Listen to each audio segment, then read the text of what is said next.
প্রিয় বন্ধুরা, আসসালামু আলাইকুম। আশা করি আল্লাহর অশেষ মেহেরবানিতে সকলেই ভালো আছেন।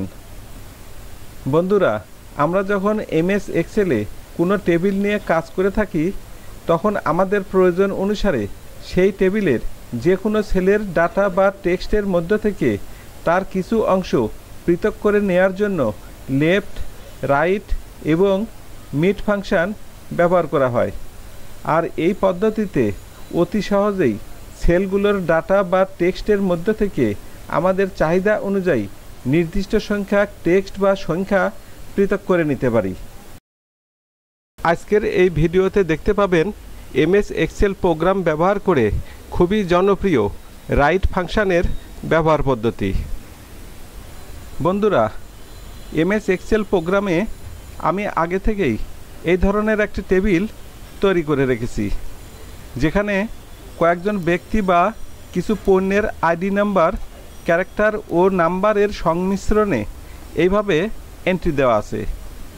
এখানে আরও লক্ষ্য করে দেখুন, সবগুলো আইডি নাম্বারের প্রথম 3টি শব্দ ক্যারেক্টার এবং পরের 4টি শব্দ নাম্বার বা সংখ্যা দ্বারা তৈরি। এখন আপনি হয়তো চাচ্ছেন এই আইডি নম্বরগুলো থেকে শেষের 4টি নাম্বার দিয়ে আরেকটি নতুন কলাম তৈরি করবেন। এর একটি পদ্ধতি হলো, যেমন ধরুন আমি এখানে এই D2 সেলে কার্সারটি রেখে একটি সমান চিহ্ন দিয়ে লিখলাম রাইট, এরপর একটি ফার্স্ট ব্র্যাকেট। এবার এর নিচে এখানে লক্ষ্য করে দেখুন, সমান চিহ্ন দিয়ে রাইট লেখার পর ফার্স্ট ব্র্যাকেট দেওয়ার সাথে সাথে ছোট্ট করে লেখা ভেসে উঠেছে টেক্সট, কমা, এরপর থার্ড ব্র্যাকেটের ভিতরে নাম্বার অফ ক্যারেক্টার, এরপর ব্র্যাকেট ক্লোজ। এবার ডবল ইনভার্টেড কমার ভিতরে উক্ত টেক্সটটি KEYBOARD কিবোর্ড লিখে ডান পাশ থেকে যে কয়েকটি ক্যারেক্টার বা ডিজিট এই সেলের ভিতরেই শো করাতে চান সেটা এই কমার পর উল্লেখ করে দিতে হবে। আমি এখানে 5 লিখে ব্র্যাকেট ক্লোজ করে দিলাম। এখানে এই কমান্ডটির অর্থ হলো, এই ডবল ইনভার্টেড কমার ভিতরে লেখা 8 ক্যারেক্টারের কিবোর্ড থেকে ডান পাশের এই BOARD 5টি ক্যারেক্টার এখানে এই সেলের ভিতরেই শো করাতে চেয়েছি। কমান্ডটি লেখা সঠিক হলে কিবোর্ড থেকে এন্টার কি প্রেস করুন।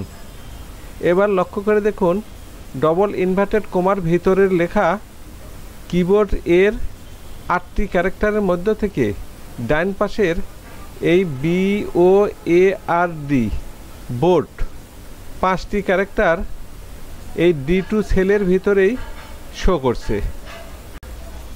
এটা গেল একই সেলে রাইট ফাংশন কমান্ডের ভিতর থেকেই ডবল ইনভার্টেড কমার ভিতরে লিখে দেওয়া টেক্সট থেকে নির্দিষ্ট সংখ্যা ক্যারেক্টার বা ডিজিট নিয়ে রাইট ফাংশন ব্যবহার করার পদ্ধতি।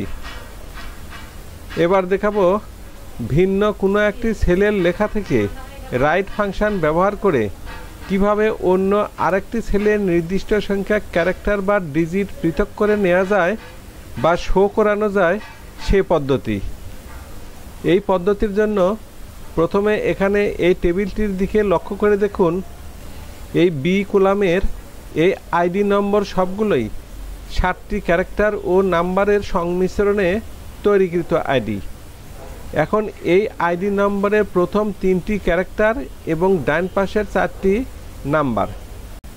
এখন যদি ডি কলামে উক্ত আইডি থেকে শুধু ডান পাশের 4টি সংখ্যা নিতে চান, সেক্ষেত্রে এই বরাবর এই রাইট হেডিংয়ের নিচে এই D4 সেলে কার্সারটি রেখে একটি সমান চিহ্ন দিয়ে রাইট লিখে ফার্স্ট ব্র্যাকেট দেওয়ার পর এই টেক্সটের জন্য এই B4 সেলে একটি ক্লিক করার পর একটি কমা দিয়ে, যেহেতু ওই সেল থেকে আমরা আইডি নম্বরের ডান পাশের 4টি সংখ্যা নিতে যাচ্ছি, সেই জন্য এই কমার পর 4 লিখে ব্র্যাকেট ক্লোজ করে এন্টার দিলাম।